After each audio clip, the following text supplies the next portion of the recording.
با سلام خدمت همراهان کوکستان. امروز منطقه که اومدیم دشت رو انتخاب کردیم برای دوستان برای فیلم برداری، ولی باد هستش و اگر صدای باد در وسط فیلم بود دوستان خواهند بخشید. دشت ها چطور به وجود میان؟ دشت ها موقعی که یک جای از زمین، ما بین دشت ها میگیم اشکسته، یعنی جایی که یک پلیت زمین بالا قرار گرفته و یک پلیت به صورت پایینتر قرار گرفته و دشت ها به وجود اومدن، یا بر اثر تجمع رسوبات هستش. دشت ها معمولا یکی از طریقایی که به وجود میان، یکی از دو طریقش این هستش. در این مناطق معمولا متنوع ترین سنگ ها بعد از رودخونه ها در این مناطق هستش، یعنی اول تنوع رودخونه ها زیادتر هستش، چون بعدا تنوع دشت ها، چون دشت ها معمولا بگیر بالا همونجا، دشت ها به رگه های بالادست دست پیدا میکنن. سنگ هایی که در این دشت ها وجود دارن معمولا در بالادست رگه خواهند داشت، مگر توپی باشن که در وسط این خاک خودش تشکیل میشه. این خاک زیر معمولا گچ است، خاک گچ، و معمولا در اینجا توپی ها تشکیل میشن اگر تشکیل بشن و رگه ها در بالادست هستش. خب در این مناطق کاوش میکنه و مصطفی باید فیلم همون نزدیک داشته باشی، چون حجم سنگ در این منطقه فکر کنم زیاد است. بیاین جلوتر همونجا، از همین جایی که شروع کردیم این سنگ یک جاسپر هستش، حالا دیده میشه که احتمالا گلدار هم باشه.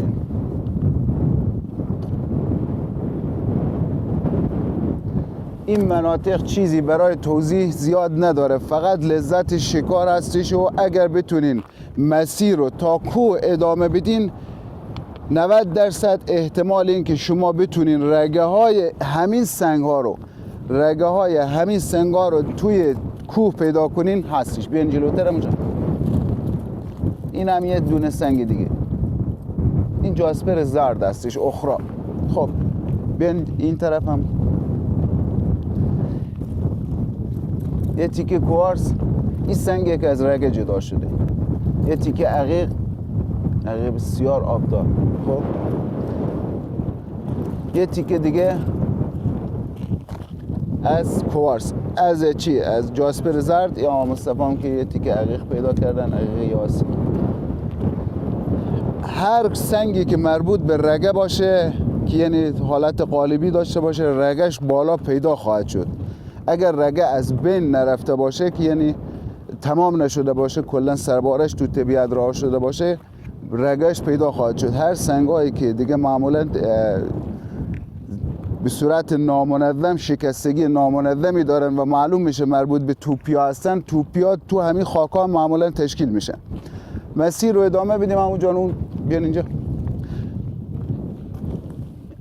همه رو زمین سنگ. خب در این مناطق چیزهایی رو باید جستجو کنیم؟ شاب سنگ در این مناطق بیشتر یافت میشه، دیده میشه.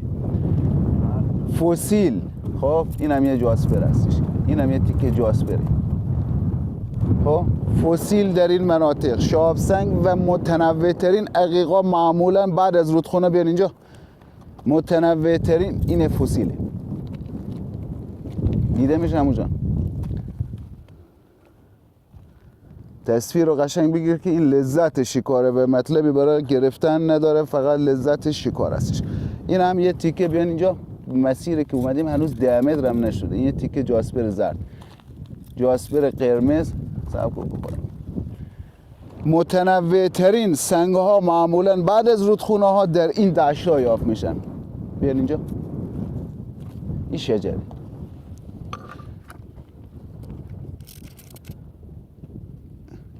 سایتون نیفته که دیده بشه، دیده میشه همونجا. خب الان باز بینندگان میگن که چرا استاد سنگ انداخت؟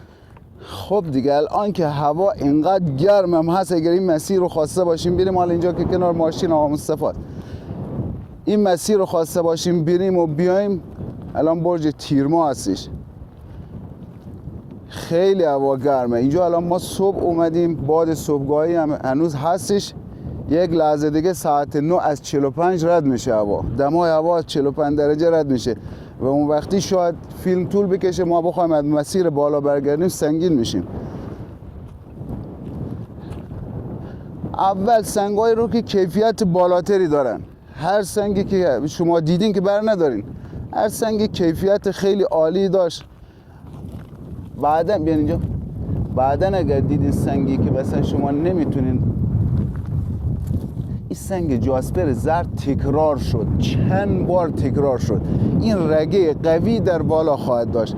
اگه بتونیم امروز این قرمز اگه بتونیم امروز این مسیر رو تو این گرمای هوا بریم که این رگش پیدا خواهد شد. این رگه مطمئنا رگه است، چون سنگش حالت قالبی داره و رگه در بالا دست خواهد داشت، یا انتهای کوه که کوه، این مثلا اینجا یه کوه هستش، این کوه پایه تا امتدادش تا کوه پایه هم کشیده میشه. معمولا اینجا معمولا سلیمانی های خیلی عالی تو این دشتا پیدا میشن. شاب سنگ هم تو همین دشتا پیدا شده. ببینید سنگ بسیار رنگ قرمز خوب. خب این سنگ مثلا وزنی نداره، شما ممکنه دوباره من سنگش خیلی کیفیت خوبی داره دیگه، این تیکه سنگ رو برمیداریم. کیفیت سنگ خیلی عالیه. کوچیک هم هست، اگر اینجا گوشه کناری بذاریم احتمال هست که گم بشه دیگه، بعدم پیدا نشه. این همه تیکه قرمز هستش. بیان اینجا دشت‌های منطقه غنی از سنگن. یعنی حالا ما مثلا شاید از 5-6 تا موردی که میبینیم یک موردش تو فیلم مثلا دیده میشه. یه لحظه، یه تیکه آبی، دقیق آبی هستش. خب بیان اینجا سوکوی سنگ رو دیگه بیارم زیاد. این تیکه سلیمانی در این مناطق فقط لذت شکار هستش. حالا دوستان اگر که وسط فیلم باد، صدای باد در فیلم بود دیگه، بادی که به دستگاه مخوره و باعث میشه که صدای باد تو فیلم باشه. دوستان خواهند بخشید. این سنگ شجر هستش. بیان اینجا. معمولا اینا بالا دست رگه خواهند داشت.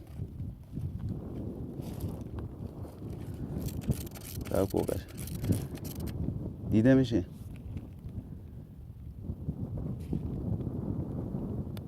این سنگ ارزش برداشتن داره. کیفیت آبدار بودن این سنگ خیلی زیاده، خوبم هست. مصطفی دارن چی کار میکنن اونجا؟ چیزی به درد بخوری پیدا کردیم. امیدوارم امروز مصطفی بتونی یه شاب سنگ بزرگ پیدا کنیم. این همه تیکه شجر، این رو که بگه آقا مصطفی تو دست میشه نگه داشت. بیا اینجا. شما خوبه.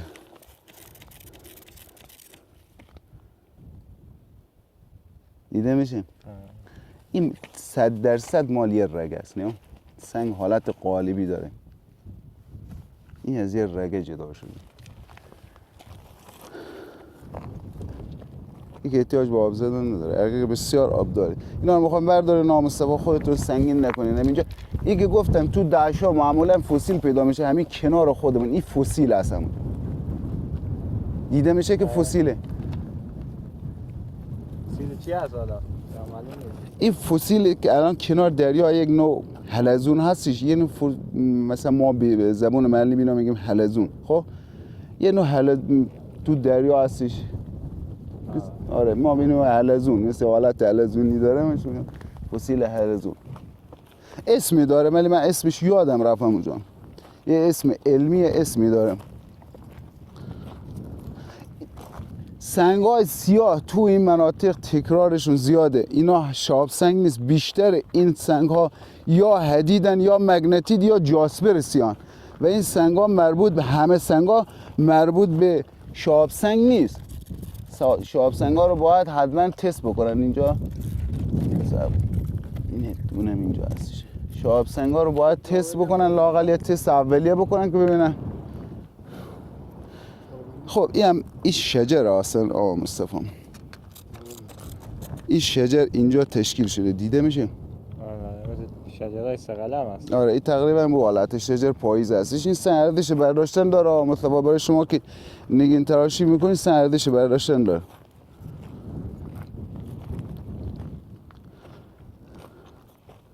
اگه دوستان سوالی چیزی کردن همون جان که در حد اطلاعات خودمون بیان اینجا، در حد اطلاعات خودمون برای دوستان، چون این مناطق چیزی برای گفتن زیاد نداره، فقط لذت شکار هستش. سوال که رو تپه ها معمولا رو تپه ها که فرسایش بیشتری داشتن، سمتی که بارون منطقه تو، مثلا اون منطقه بارون میاد، مثلا بارون این منطقه است، معمولا این سطحیه، سطح های بالاتر از این کار، مثلا رو تپه ها بیشتر سنگا نمایان خواهد شد. اینجا معمولا بر رسوبات هم بارگذاری شده، یعنی سنگا اگر هستن مخفی میشن. سنگا معمولا در بالادست به بهترین شکل ممکن دیده میشن. رگاه هم بالادست بهتر دیده میشه. سنگ این شجر سیاه هستش، این خیلی شلوغه ها مصطفی. این شجر سیاه هستش، خیلی شلوغه. تصویرتون سایه افتاده بودم. خب این هم تیکه عقیق، تیکه های عقیق. هرچی شما این سمت رو تپه را برین، کیفیت پیدا کردن عقیقتون بهتر خواهد بود. یعنی مثلا اونجا اگر تو 10 قدم یه تیکه پیدا کردین، این معمولا این رو تپه ها بیشتر داره. حجم شسته شدن رسوبات بیشتر است اینجا. یکی هم داخل آبراه، داخل آبراه معمولا، چون بیان اینجا داخل آبراه ها معمولا به خاطری که حجم زیادیه، همینجور تصویر بگی که سایه نیفته. داخل آبراه ها معمولا چون حجم زیادی از گلولای رفتن، بیان اینجا این شجر پاییده هستش.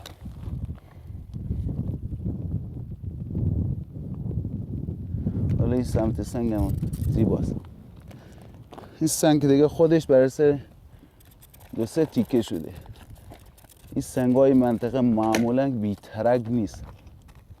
به خاطر چی؟ به خاطر که در معرض عوامل فرسایشی قرار دارن. آره او دیگه تقریبا میشه که تو چون شلوغ از تو رده جاسپر رده بندی میشیم. گوشه کناراش محیطای خلوت‌تر داره، ولی دیگه شلوغه. در جاسپر هستی سنگش یه تیکه سلیمانی. در این مناطق فقط راه رفتن، دقت کردن.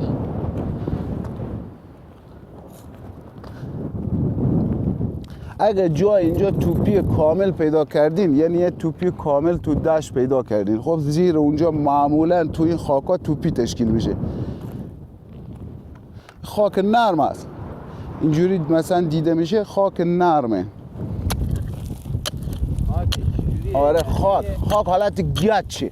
همین خاکو میبرن کوره، دما بهش میدن 1300 درجه، تبدیل به گچ میشه. همون خاک گچ، یه گچی هستش که تو منطقه ما بهش میگن خاک گچ. خاک گچ از همین خاکه، دیده میشه خودتون. خب یه لحظه عمو جان، یا تا حالا فقط جاسپرا زرد مثل هم پیدا شد، میبینی؟ دیده میشه همون یه سلیمانی. خیلی خوب. آقا مصطفی مثل همیشه شکارهای موفق. این شجر آقا مصطفی، یه تیکه سلیمانی.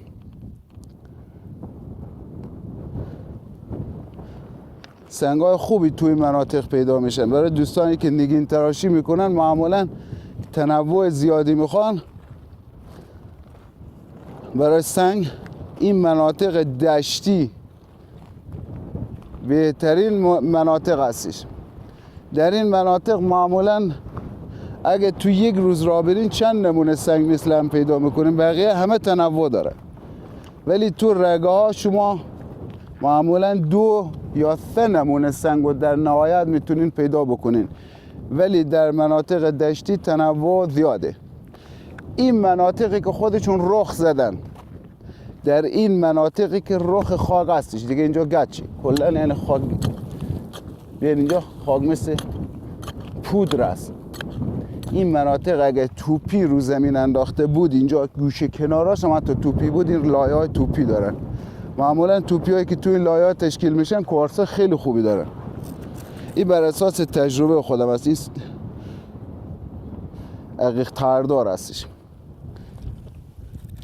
یه دونه سنگ خوب. حالا دیگه ما در 10 تاش یکیش اینجا بیان اینجا، ولی رو زمین دیگه پر عقیقه. یعنی اینجا رو میشه دشت عقیق نام گذاشت، دشت عقیق سرایان. حالا دشت های هستن که از اینجا هم ما جای با آقا مصطفی رفتیم که پیدا کردن آقا مصطفی دیگه اینجا هستن، پیدا کردن سنگ غیر عقیق زحمت داشت. یعنی شما مخواستین یه تیکه سنگ پیدا کنین، بیان اینجا همونجا یه تیکه سنگ غیر عقیق پیدا کنین زحمت داشت رو زمین. توی یکی از دشت‌ها رفتیم که اونقدر عقیق رو زمین بود، دیده میشه این عقیق خیلی آبدار خوبی داره. یه تر تو سنگ هست.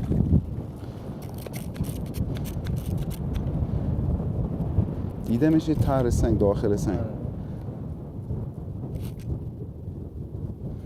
حالا سنگ بذارینش کنار جاده است. این هم باباغوری سلیمانی که آقا مصطفی پیدا کردن، هم باباغوری دارم سلیمانی. این دشت ها معمولا فقط لذت شکاره، فقط دونستن این که این رگه ها در جای هستن. دوستانی که مثلا میخوان فقط شکارهای طبیعت و طبیعتگردی داشته باشن، دشت ها متنوعن، ولی اگر میخوان بعدا مثلا اقتصادی ازش برداشت کنن، باید مسیر اینا رو ادامه بدن تا به رگه ها برسن. معمولا 90% در این مناطق شما به رگه ها خواهید رسید، خصوصا اگر سنگی مداوم تکرار شده باشه و حالت قالبی داشته باشه. اینو نگرد، این سنگ شاب سنگ نیست، هیچ کدوم از خصوصیات شاب سنگو نداره. این جاسپر سیاه است. یکم از این خصوصیات شاب سنگ همون بگیم، باز داره خیلی ساده. صاحب کوگی یکی از کامنت ها که مخونم یکی گفته بود که فرق بین این روتایله. همه شاب سنگ ها ندارن عمو جان، ولی بیشتر شاب سنگ ها جذب آنربایی دارن. تست نیکل باید بشن و ای که رنگ خاک نقره‌ای داشته باشن. شاب سنگ و اول که تو دستتون میگیرین یه خورده بیان اینجا، یه خورده سنگین تره. معمولا چگالی بین 3 داره. چگالی شما این حجم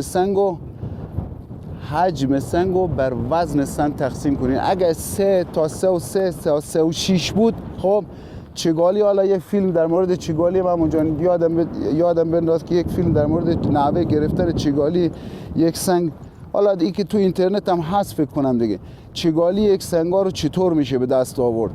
سنگی که تو دستتون گرفتین دیدین حالتش سنگین تر از حالت معمولیه.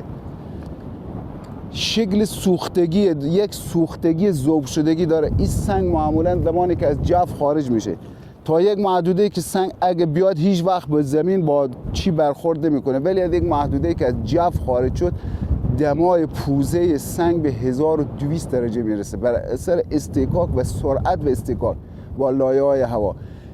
این پوزه های سنگ معمولا یه سوختگی دارن. سنگ حالت پوزه گرفتگی اینجوری که میره، مثلا یه پوزه گردی داره، مثل دم فضاپیما دیدین که مثلا پودهشو گرد درست میکنن از جنس سرامیک که نسوزه.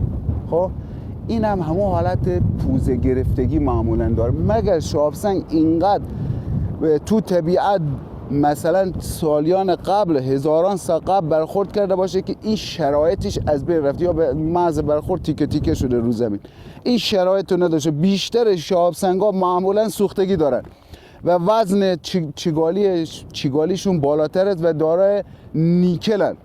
خب و ظاهر سنگ معمولا شاید در بیشتر شاب سنگ‌ها ظاهر سنگ متفاوته. این حالت سوختگی تو سنگ هست. شاب سنگ دارای خلل و فرج نیست دوستان. سنگ‌های من دیدم تو اینترنت داشتن این گفت سنگ‌ها این شاب سنگ است. شاب سنگ فشرده است. معمولا خلل و فرج تو شاب سنگ نیست، حالت قل خوردگی هستش. یعنی حالتی که سنگ ذوب شده. از روی قل خورده پشت سنگ تو بگیره. یک تیکه همش دیگه تو صحبت نباشه، یه تیکه عقیق یاسی خوب، حالت سوختگی قل خوردگی داره توش. مثلا میگی فکر میکنی سنگو یک انداخته تو کوره و در آورده و کنار گذاشته. خلل و فرج وسط شاب سنگ معمولا کمه یا نیست. این همین شرایط و این سبزه، همین شرایط ابتدایی رو بدونن دوستان کافیه، میتونن موفقیتی حاصل کنن. این هم این شجره، این سبز بسیار عالیه، نه دیده میشه. این رو آقا مصطفی شما که نگین تراشی میکنی، من گذاشتم داخل کوله شما، به درد شما میخوره. خب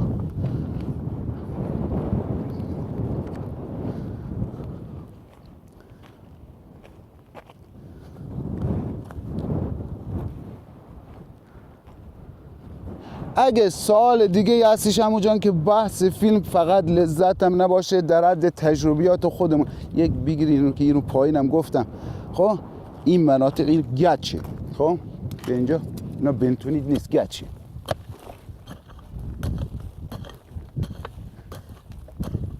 این خاک به 1200 درجه دما برسه تبدیل به گچ میشه.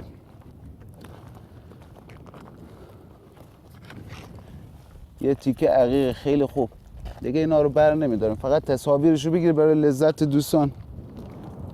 یکی از دوستان تو کامنت ها من مخوندم عمو جان تو یوتیوب،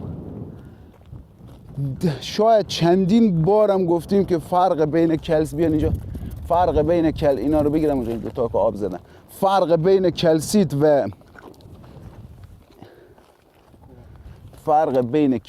و کوارتز چی هستش؟ بازم دوستان سوال کرده بودن. بخصوص خانم حیدری. خانم حیدری داره سوال گفتیدم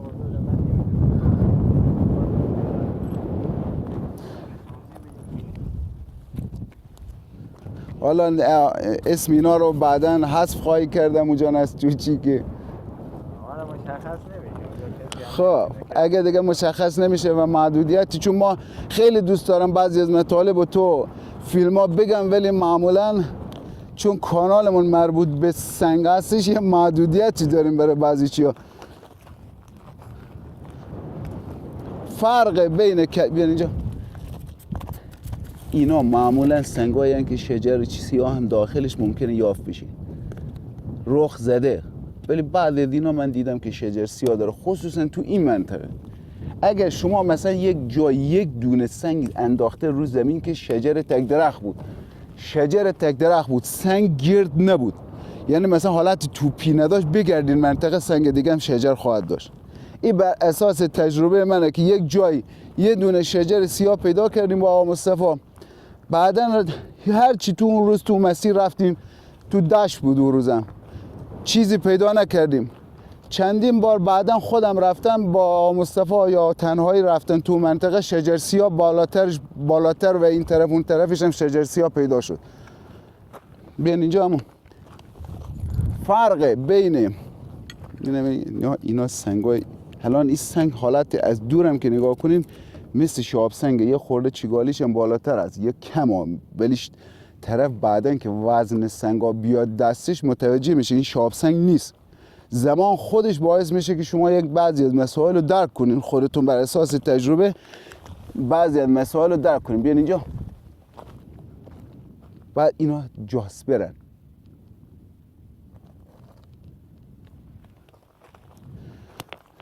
شما یک مدت خودتون برین شکار سنگ، بعدن مثلا به هر چی واکنش نشون نمیدین که مثلا این سنگ. بیان اینجا، وقتی میبینین یک مسیر پشت سرم سنگا تکرار شدن دیگه، سنگای سیاه تکرارن اینا همش.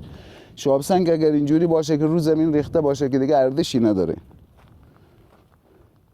کمه. شاب سنگ معمولا جایی که بیشترین جای رو برای شاب سنگا کجا جستجو کنیم؟ شاب سنگ همه جا میخواد بیفته، از بالا که میخواد بیفته تصمیم نمیگیره کجا بیفته، همه جا احتمالش هست، ولی کجا بیشتر جستجو کنیم که موفقیت بیشتری باشه؟ قبلا فلات مرکزی ایران، بیا اینجا همونجا، اینو اگر نقشه ایران شما فرض کنین، خب این نقشه ایران مثلا، این فلات مرکزی ایران از خراسان، خب این مناطق که قبلا دریا بودن، این مناطق شهاب سنگا زمانی که به سطح آب برخورد کردن معمولا تیکه شدن، بر اثر داغی تیکه شدن، تیکه ها افتاده کف اقیانوس، گل و لای اومده روشو گرفته دیگه. هزاران سال طول کشیده تا این دریایی که در این سطح اینجا بوده مثلا بر اثر فعالیت کوهزایی فلات مرکزی را آب رفته دو سم. این گلولای و رسوبات الان اینجا مثلا دریا بوده زمان، علتش وجود فسیل در این منطقه هستش. این جایی که دریا بوده معمولا الان بر اثر فرسایش باعث میشه که تیکه های شهاب سنگی که یک زمان برخورد کردن اینجا و داخل گلولای گرفتن قرار گرفته، الان بر اثر فرسایش باد و آب و هر نوع فرسایش دیگه که در طبیعت رخ میده دیده میشن. چون سطح صافه، شما تو کوهستان معمولا وسط یه تیکه سنگ بیفته دیگه شما نمیبینید. سطح کبیر مرکز ایران بیشتر جاها صاف و خاک و ماسه روان هستید. شما از اینجا یک سنگ سیاه اونجا هم که باشه شما سنگ سیاه میبینین یک دشت وسیع مثلا در حد 10 متر تا 10 متر یه تیکه سنگ سیاه اونجا انداخته، شما میرین اون سنگو تست میکنید دیده میشه، سطح دیدتون بیشتره. پس شکار در این مناطق موفقیت آمیزتر خواهد بود. شکار در مناطق کبیری برای جستجوی شهاب سنگ موفقیت آمیزتر خواهد بود نسبت به کوهستان. من خودم همونجا خب تو کوه بودم، حالا یه برسه مثل یه خاطره بود، چیزی شبیه به شهاب سنگ اومد سمت بالای سد سرایان، چیزی شبیه به شهاب سنگ اومد. چند روزم رفتم اون منطقه رو کاوش کردم، هیچی نتونستم پیدا کنم، وسط لاخ‌ها هر چی افتاده ما مشخص نبود. خس و خاشاک و سنگا زیادن دیده نمیشه. این روتایل هست همونجا، زاکو این روتایل طلایی، رنگ حالت صورتی طلایی داره. این که ما خواستیم بحث های ادامه دادیم عمو جان. نه عمو جان این سنگ چگالی بالایی هم داره، خب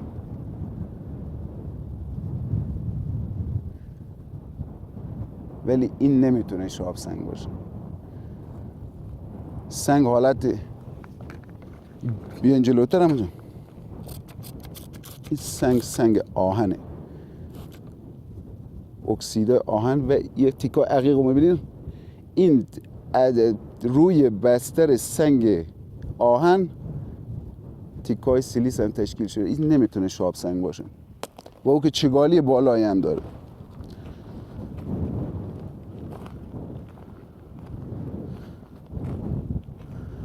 فرق بین کلسید و چی رو می‌خواستیم بگیم و وسط حرف‌های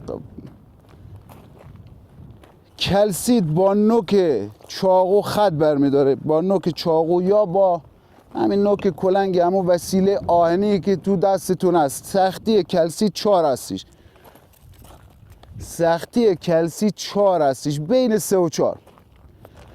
سختی کوارتز و عقیق رو 7.5 خط بر نمیداره. یعنی با این نوک چی، این نوک رنگ این نوک کلنگ یا اون نوک چاقو رو عقیق خواهد مون. عقیق به وسیله کلنگ خط بر نمیداره. شما این خط رو میخواین، حالا اگر اینجا یه تیکه کلسید باشه همون جان که حالا تو فیلم ها قبلی که همون جان فکر کنم نشون دادیم دیگه که کلسید خط بر میداره. کلسید حتی بلوراش شبیه، بیان اینجا این جاسپر دو رنگ است. این منطقه پر از این سبک جاسپره. کلسیت ها معمولا بلوربندیشون هم تو بعضی از مناطق بالاترین و متنوعترین سبک بلوربندی مال کلسیت هستش. 800 تا از 500 تا 800 نوع بلوربندی برای کلسیت پیدا کردن. معمولا کلسیت ها این هم یه نوع جاسپره، نمیتونه شهاب باشه. معمولا کلسیت ها سریع خش برمیدارن و نرمترن، شکستگیشون هم حالت ورقیه، بیشتر کلسیت هایی که توی منطقه من دیدم حالت ورقی شکسته میشن، ولی کوارتز نامنظم مثل شما یک تیکه شیشه، مثلا شیشه هایی که به در و پنجره میزنن به همون سبک شکستگی کوارتز مثل شیشه است. این شجرم این دیدم نخواهد شد، داره این سنگ شجره دیده میشه شجر پاییده. یاد نه ما تا تو دیدیم. صبر کن این رو که نمیخوام برکی داریم. سنگ رو تو دستتون بشکنین، سنگ رو زمین نداریم با چکش بزنین که کل سنگ پرد میشه. حالا دیده میشه اینجا دیگه الان ترکی نداره، اون تیکه که پرید ترک داره. بیان اینجا فقط رو زمین رو بگیم. اینجا تیکه عقیق زیاده، نه به درد کار نگین تراشی. دوستانی که نگین تراشی میکنن کلسیت ها معمولا خط سری برمیدارن و سبک بلوربندی هم اگر شبیه به کوارتز داشته باشه فقط درجه سختی تعیین کننده است و سطح تورقش، سطح شکستش دیده میشه. کوارتز ها معمولا شفافتر از کلسیتن. کلسیت ها یک حالت ماتری دارن. اگر کلسیت آبدار هم باشه راه شناختش همین ساده ترین راه شناختش همین درجه سختیش همونجان. اینجا دیگه پالو بگیر اینا که ساده ترین راه شناخت همین کلسیت، همین راه بیشترش همین درجه سختی سنگ هستش. این همین شجر گل اناری، رنگ گل اناری داره. سعی میکنید سنگ های متنوع‌تر رو، حالا اینم میگه این رگه بالا دست اگه برسیم این رگش رو من پیدا میکنم انشالله به امید خدا، چون تکرار این سنگ تو دشت زیاده.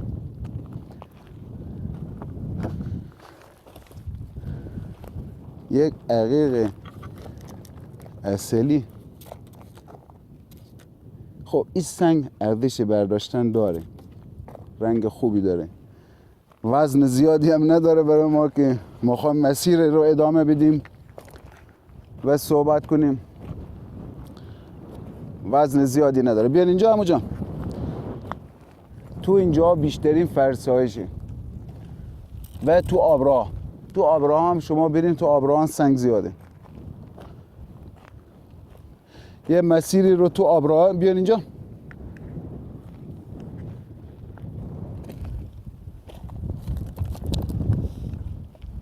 او شاب نیست. حالا بگیرید تیکه عقیق، این تیکه عقیق خیلی خوش رنگم بگیری برای دوستان. یه لذتی که داشته باشه. فیلم های اینجوری بار علمی نداره.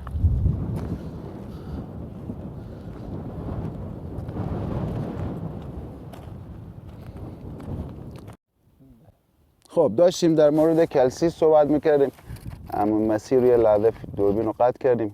این شجر سفیدم برفی هم دو سنگ هم که پیدا کردیم اینجا به دوستان نشون بدیم. این سنگ اما این کوارتز هستش. خب یک حالا کلسیت که توی منطقه نتونستیم تا الان پیدا، این کوارتز هستش. نظر من این سنگ وسطش سنگ کوارتز هستش. این کوارتزه. شما رو سنگ رنگ سنگ کوارتز هرچی اینه دم کلنگو بکشین خطی روی اینا درست نمیشه. معمولا دم کلنگ خط برمیداره چون درجه سختی سنگ بالاست، مثل عقیق خط برمیداره. کوارتز ها معمولا شیشه رو مبرن. رو شیشه های معمولی تستش کنین، همین شیشه های در و پنجره. کوارتز ها معمولا نوک تیزی داشته باشن، رو شیشه حالت برش خوردگی داره. ولی کلسیت ها رو شیشه بکشین نمیتونه خط بندازه، به خاطر که درجه سختی شیشه 5 هستش و درجه سختی کلسیت 4 است، بین 3 و 4 هستش. بیان اینجا این سنگ زرد داره تکرار میشه. پراکندگیش تو دشت زیادتره. اینجا این رگه ای داره عمو جان بالا دست. یه مسیر رو عمو جان اگر که مسیر رو از روی تپه ها بیایم داخل آبراها قرار بگیریم، ببینیم داخل آبراها اینجا چطور خواهد بود. این تیکه سیلیسه.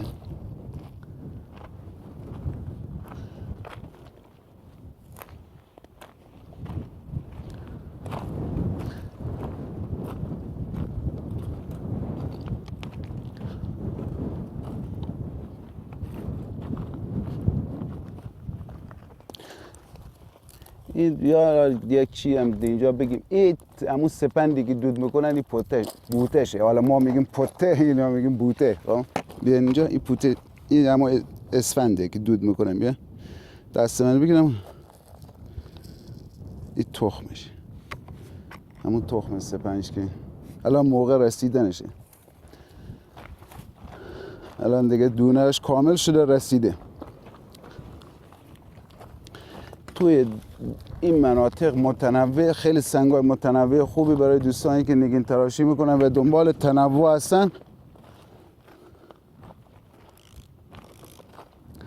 ملخ‌ها این منطقه نیا، صدای ملخ‌ها، پرش ملخ‌ها.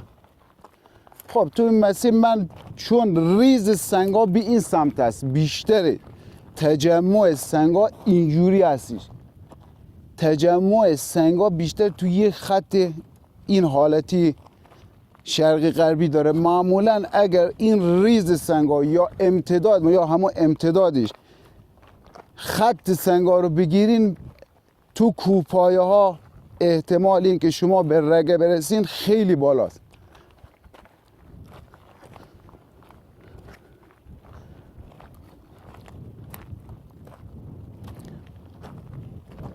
ما به این مناطق که حالا اول فیلم هم اشاره کردم بهش، ما به این مناطق میگیم اشکسته، یعنی جایی که بالا دست کوه و بیان اینجا بالا دست کوه و پایین دشته. این هم سیلیسه، نه این سنگ مادر عقیق هستش. همین سنگ دگرگون میشه عقیق. تو شرایط دما، فشار و رطوبت این سنگ هر چی شرایط مهیاتر باشه عقیق با کیفیت تری تشکیل خواهد شد. یعنی این سنگ جاسپر قرمزم یکی دو مورد تکرار شد. جاسپر نیست، حالا منظره هستش ولی شلوغ‌تر هستش. رگه ها یا احتمال دارن که بعدن که شما به رگه برسید، مثلا رگه ابتدا جاسپر باشه ولی بعدن به رگه خلوتتری بخوره، مثلا دریایی بشه. آره من دیدم، تجربه من که در این زمینه داشتم، معمولا رگا بعدن اگر که قطر رگا فرق کنه، جنس کیفیت سنگاش فرق میکنه.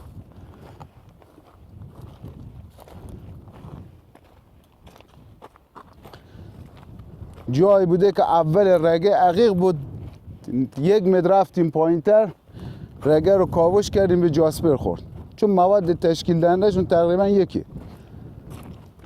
جایم بوده که رگه اول جاسپر بود ولی بعدا به سلیمانی خورد. اینا بیشتر دیگه کاوش، این شجر این شجر این منطقه، حالا اینجوری بگیم شجر سیاه شلوغ، حالا این سمت پایینش خلوت‌تر ولی اینجا این شلوغه. این حالا ارزش برداشتنی نداره، شلوغ هستش. داخل آبراهان هم در اینجا که مثلا دیگه آبراها بیشتر حجم بار بیشتری شسته شدن، اون عقیقه، همونجا عقیق یاسی هستش. این توپی هست، همون این یک جایی توی منطقه توپی خواهد داشت، یا این توپی هستش. این نصف یک توپیه، یه توپی نامنظم، این جای به توپی خواهد داشت.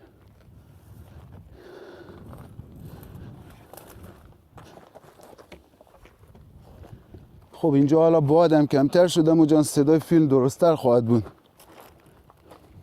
بیاین اینجا یک آبراه معمولا سنگای بالا دست رو با خودشون هم کردن، یا اینایی که رو تپه‌ها بودن. این بابا قوری هستش، دیده میشه، سایه خودتون نیفته تو فیلم. برای دوستان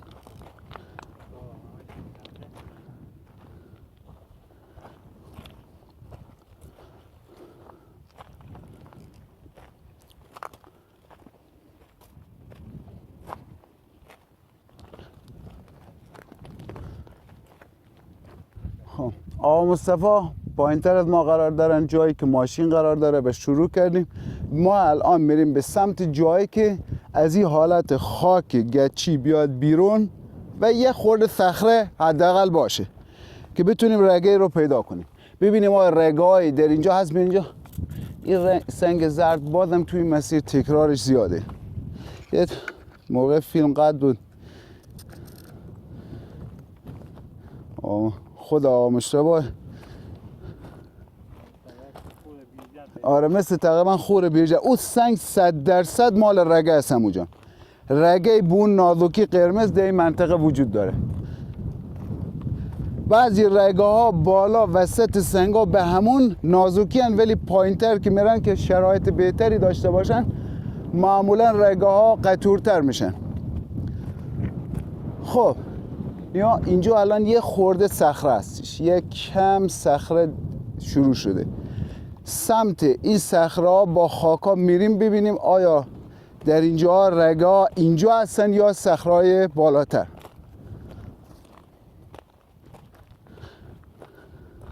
سنگ هایی که توی طبیعت حالت قطعی دارن اگه توپی نباشن، توپی معمولا همه جا تشکیل شده، تو سطح ایران یا جاهای دیگه هم بیشتر جاها توپی تشکیل میشه کنار رودخونه ها، ولی رگه ها نه. رگه ها معمولا اگه تیکه سنگی توی طبیعت دیدین که قالب هستش، حالتی داره که از رگه خارج شده، دیده یعنی مشخصه که این سنگ مثل آجره یا یه خورده دیگه قالب سنگ هست که ته سنگ شکسته، بالای سنگ هم حالت شکستگی داره و حالت قالب مانندی داره. او از یه رگه جدا شده. اگر رگه به پایان نرسیده باشه شما به رگهشو با یک کاوش در سطحی که بهش اشاره کردم قبلا شما میتونین رگه اون سنگ رو پیدا کنین. اگه برداشت اقتصادی میخوان و الا معمولا سربارهای رگه برای کسایی که میخوان مثلا در حد یک روز برن توی منطقه سنگ جمع کنن، سربارها اونقدی سنگ رو زمین هست، خصوصا که از دوستانی که دنبال تنوع میگردن و بیشتر سنگ متنوع میخوان. رگه ها معمولا یک یا دو نمونه سنگو دارن.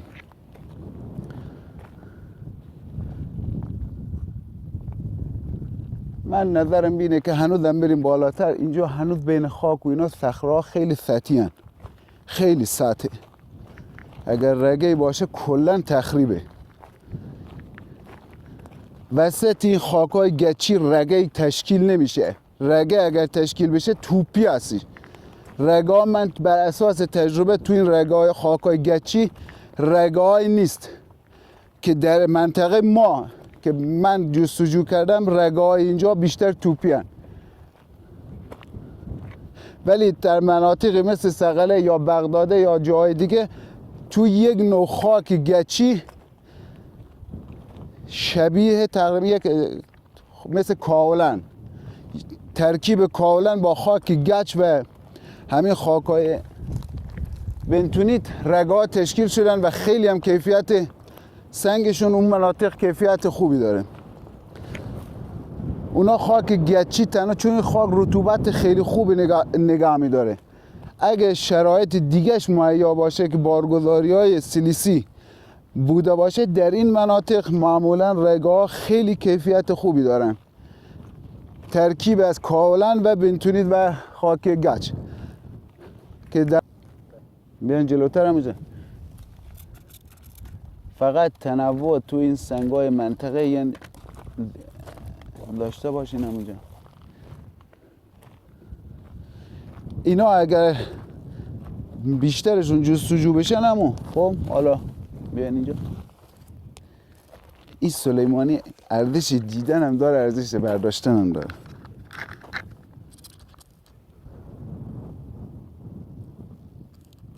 این طرف هم زده نه؟ سنگ زیباییه درسته؟ سلیمانی قشنگه.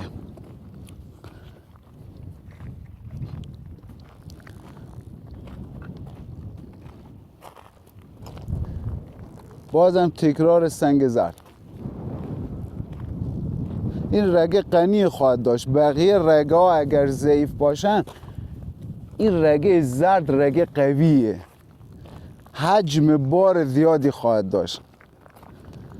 رگه های قوی معمولا اطرافشون سنگ زیادتری ریخته است. رگه هایی که ضعیفن یعنی همون منشأشن که پیدا کنین رگه ضعیفیه، معمولا دور و اطرافشون هم سنگ کمتری دارن. رگه‌هایی که بازده خوبی دارن اطرافشون سنگ. این یکی از تجربه‌ای که من کسب کردم اینه که اطرافشون سنگ‌های زیادتری معمولا دارن. خب دیگه ما الان تقریبا اگر بریم دیگه صخره رو بگیرم اونجا، حدود 1 کیلومتر دیگه تا صخره بیشتر نداریم. این توپی هستش. بیا همونجا. یا سنگ‌هایی تو طبیعت دیدین که روش این پوسته رو داره. این توپی شکسته است. این کاملش رو شما فرض کنین اینجوری بوده. این یه توپی است. توپی عقیق هستش. پس معلوم میشه در این منطقه جای توپی خواهد داشت. یک جای یا همین زیر یا اطراف جای توپی داره. اطراف این منطقه رو جستجو کنین. معمولا یا بالادست بر اساس شیب شما برین، یعنی سنگ از سمت پایین به سمت بالا حرکت نمیکنه. این سنگ از بالا به سمت پایین حرکت کرده. یعنی اینجا کنار یه فوت خار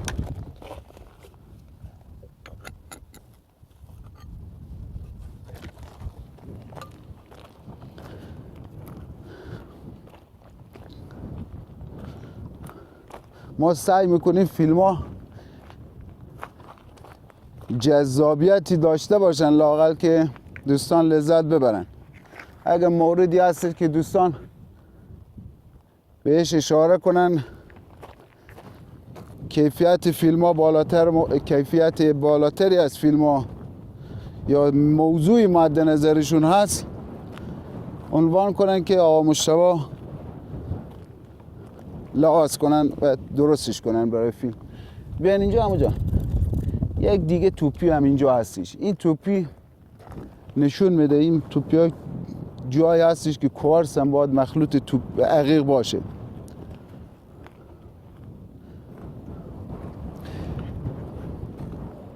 بهترین جاها برای کاوش رگا جایی هستند که خاک بیشترین فرسایش داشته. بگیرون سم یا بعد از دشت شکستگی فرسایش اینجا خوب بوده. بریدگی ها، جایی که صخره ها یک دست اومدن بالا مثل یه دیواره. اینجا شما صخره رو میبینید مثل یه ترانشه اکتشافی طبیعی که براتون زده شده.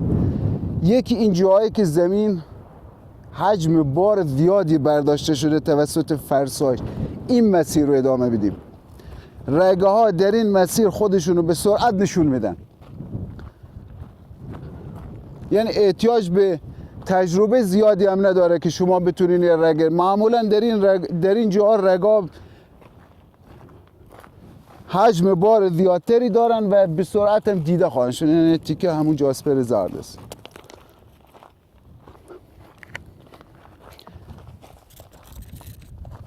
عقیق با کیفیتی توی منطقه بوده. حالا رگش خیلی باید کوچیک باشه. عقیق آبی هستش.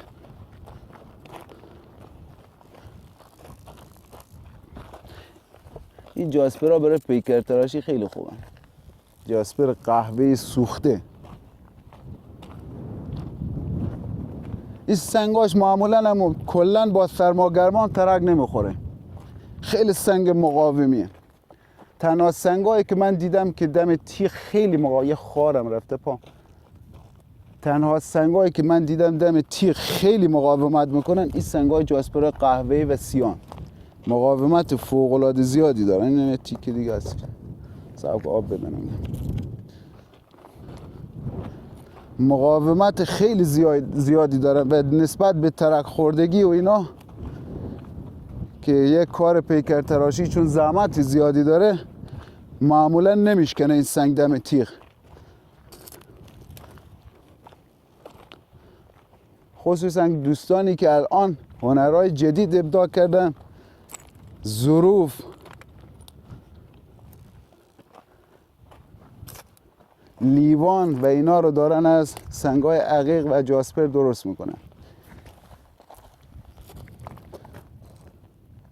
این جاسپر است.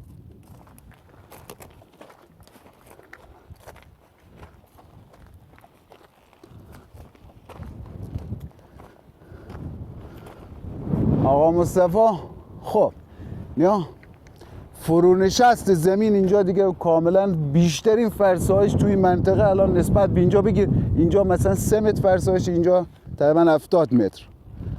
70 متر ما بریم 70 متر فرسایش. خب رگه های بیشتر، بار بیشتری رو رها کردن. اگر دوچار فرسایش رگه اگر اینجا باشه 3 متر شسته بشه بار بیشتری رو رها میکنه یا 70 متر، معمولا رو 70 متر بار بیشتری رها میکنن. خب بریم پایین تر. عمو جان میتونی یه لحظه فیلمو قطع کنی که بریم پایین.